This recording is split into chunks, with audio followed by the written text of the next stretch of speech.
Good morning, everyone. I am Robinson D. Gaganao from Eastern Samar State University, Salcedo Campus.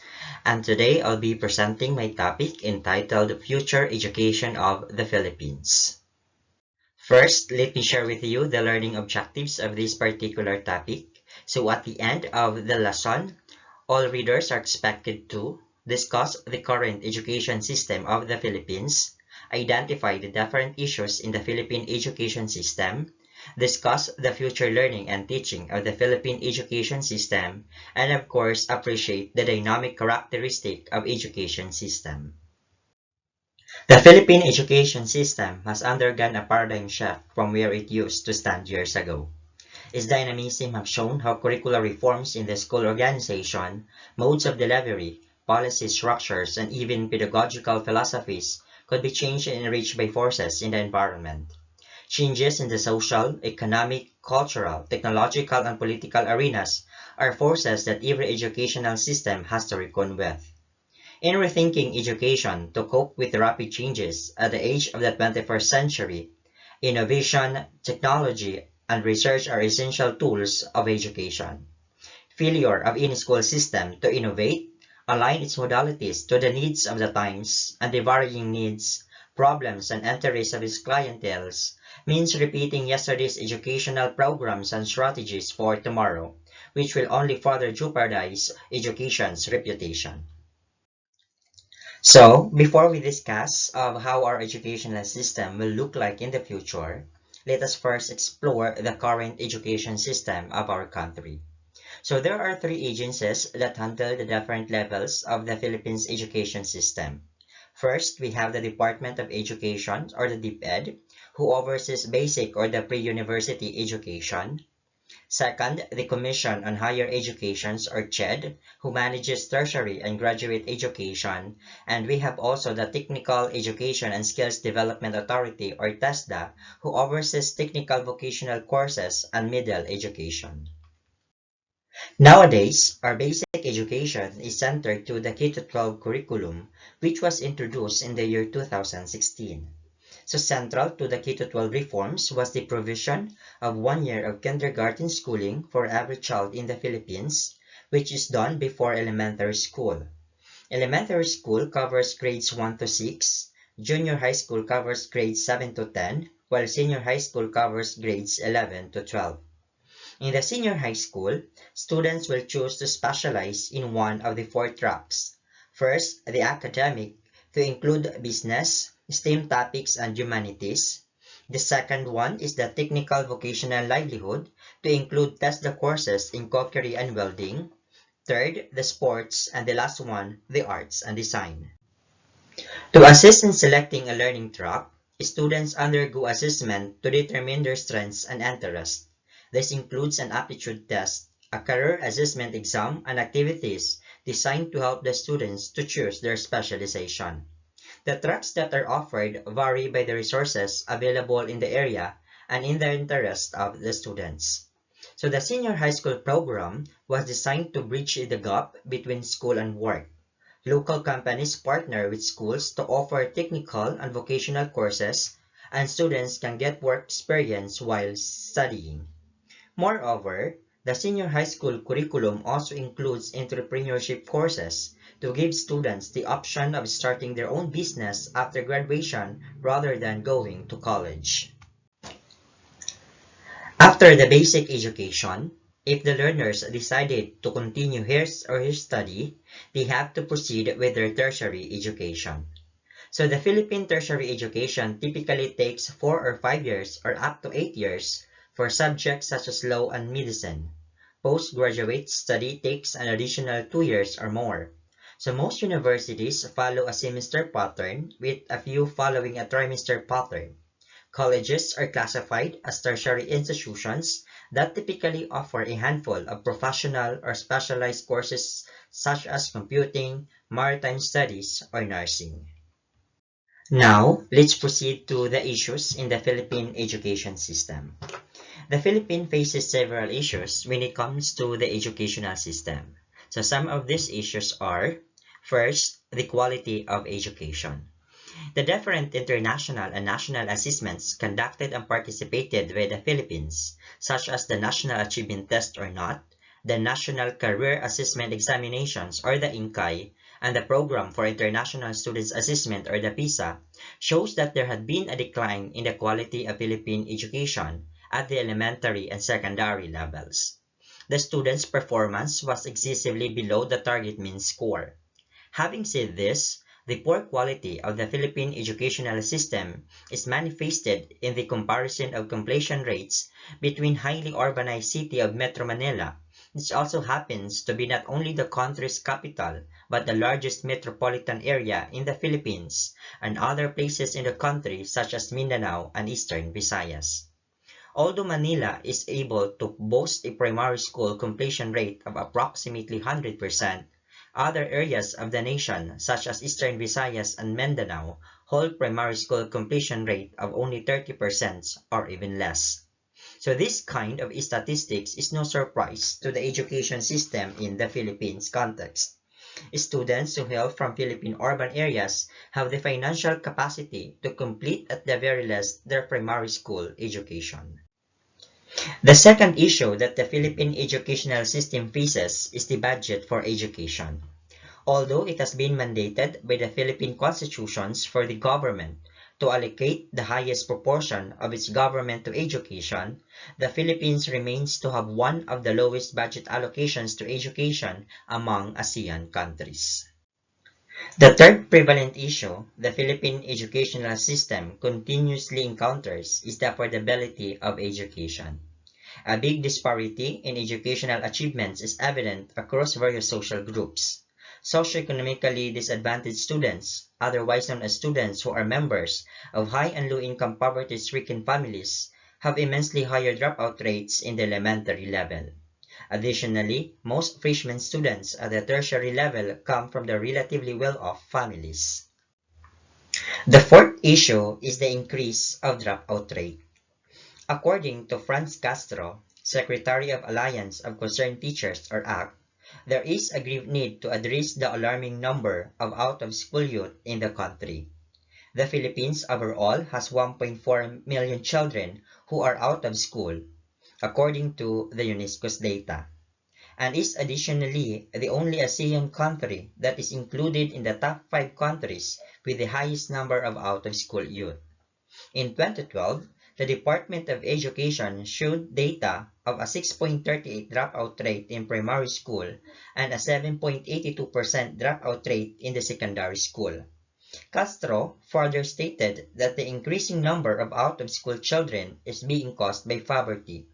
The price increases in prices of oil, electricity, rice, water, and other basic commodities are further pushing the poor into dire poverty. The fifth issue is the mismatch. So there is a large mismatch between educational training and actual jobs. This stands to be a major issue at the tertiary level, and it is furthermore the cause of the continuation of a substantial amount of educated, yet unemployed or underemployed people. According to Dean Salvador Vilaro Jr., the colonel-educated congressman representing Una ang Edukasyon Party List in the House of Representatives, the number of educated unemployed reaches around 600,000 per year, so he refers to said condition as the education gap. The sixth issue is the brain drain. Brain drain is a persistent problem evident in the educational system of the Philippines due to the modern phenomenon of globalization. The competitive graduates of our country choose to work abroad as OFW because of a greater opportunity in other nations. And the last one is the social divide. There exists a problematic and distinct social cleavage with regard to educational opportunities in the country. Most modern societies have encountered an equalizing effect on the subject of education. The aforementioned divide in the social system has made education become part of the institutional mechanism that creates a division between the poor and the rich. Now, let us proceed to the future of learning and teaching. So what are the big changes ahead for Philippine education? First, there will be an international student mobility particularly outbound mobility. The blooming transnational education partnership between the UK and the Philippines will offer Filipino students access to UK education programs and reflects that there is a growing demand for international education in the country. Over the past 15 years, the number of Filipino students enrolled in degree programs abroad alone increased almost from 5,087 students in 1999 to 14,696 students in 2016. It shows that the number of outbound degree students has increased consistently over the years, and there is a good reason to believe that international students movements from the Philippines will increase in the future, especially that Filipino students are well suited for international mobility due to their English language abilities. Plus the K-12 reforms that we have. So the K-12 reforms will eliminate barriers to academic mobility.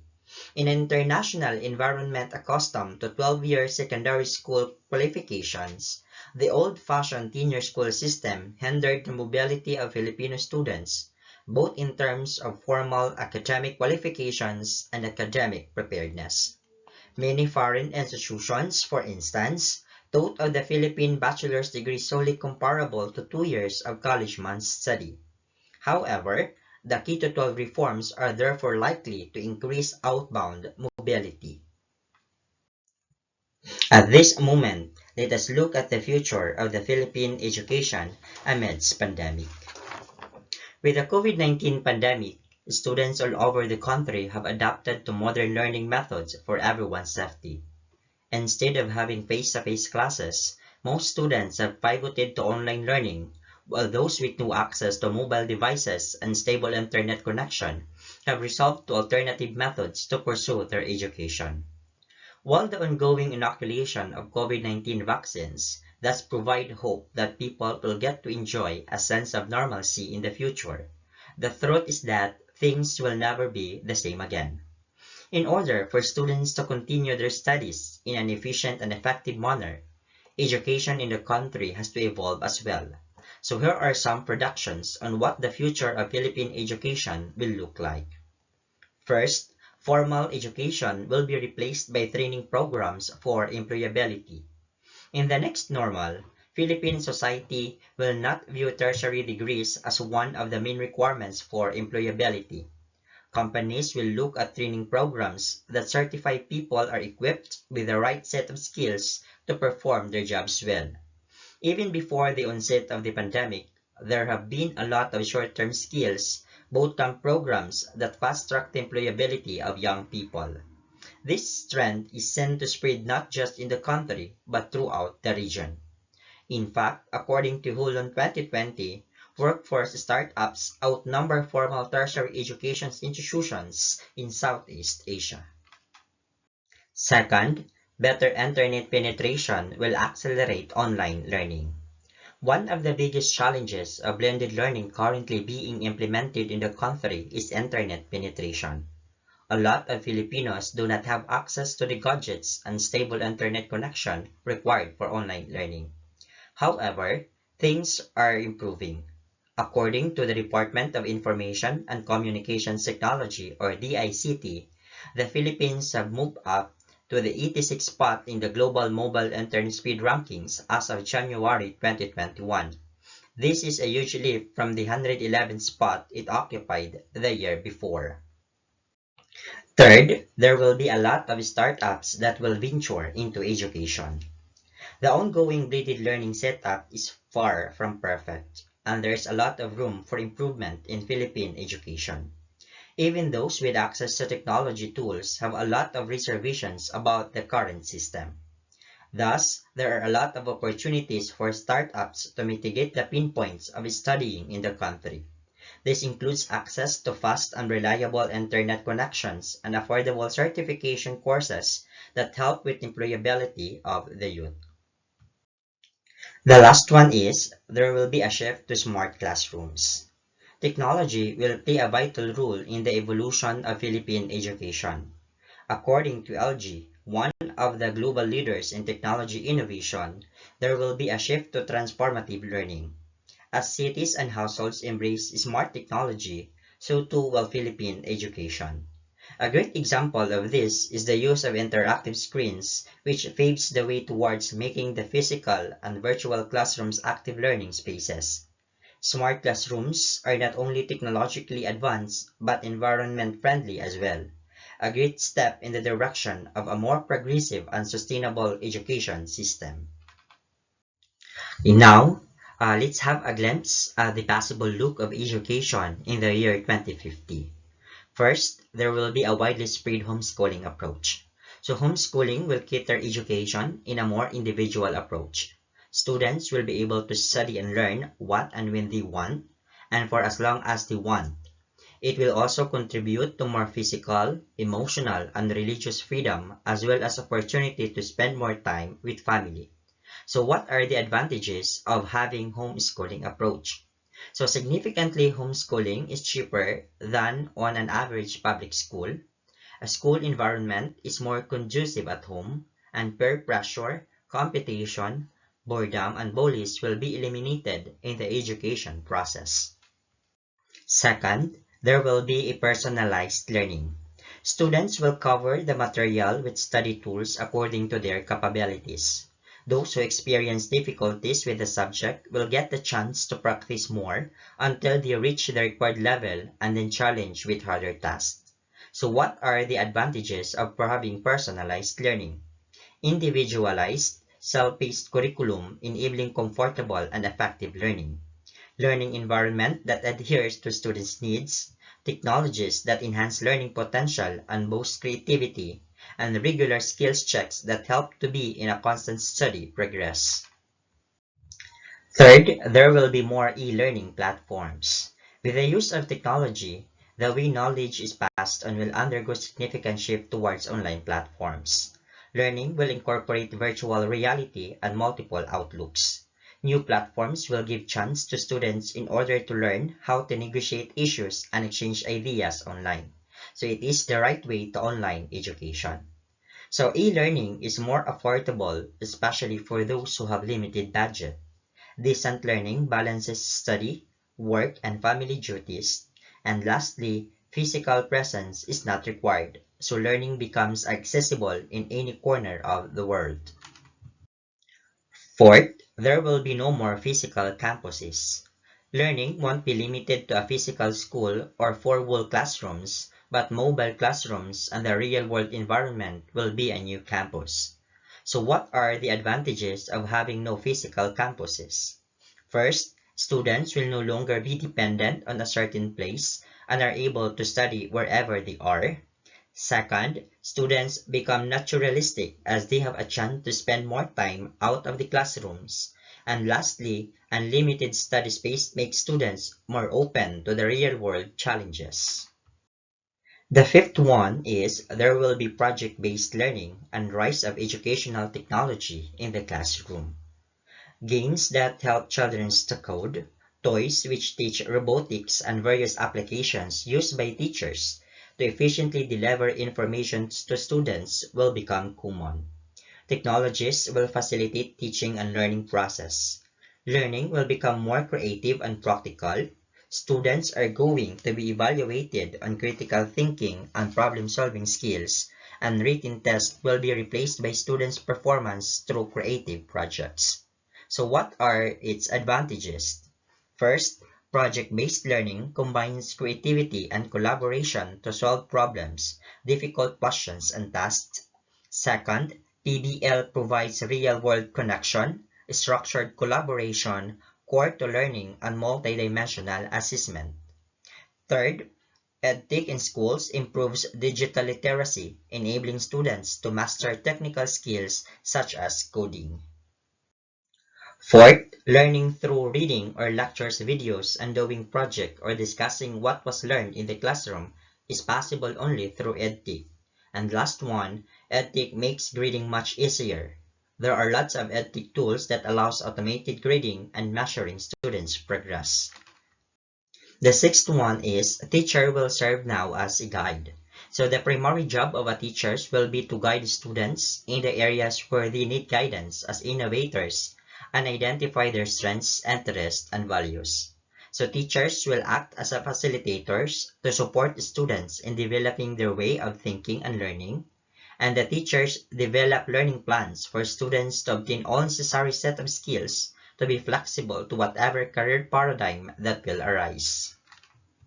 So the last one is social and emotional skills will be prioritized. In the classroom, students are taught social and emotional skills through discussions, cooperative group work, problem solving, and group reflection. Parents also encourage children to develop ESL skills by remaining involved in their child's education and providing a safe environment that will foster their further development. And lastly, extracurricular activities such as sports and music perform as accelerators for quicker ESL skills attainment. That's all for my report. Thank you for listening. Once again, I am Robinson D. Caganaw, PhD in Mathematics Education students, now signing off.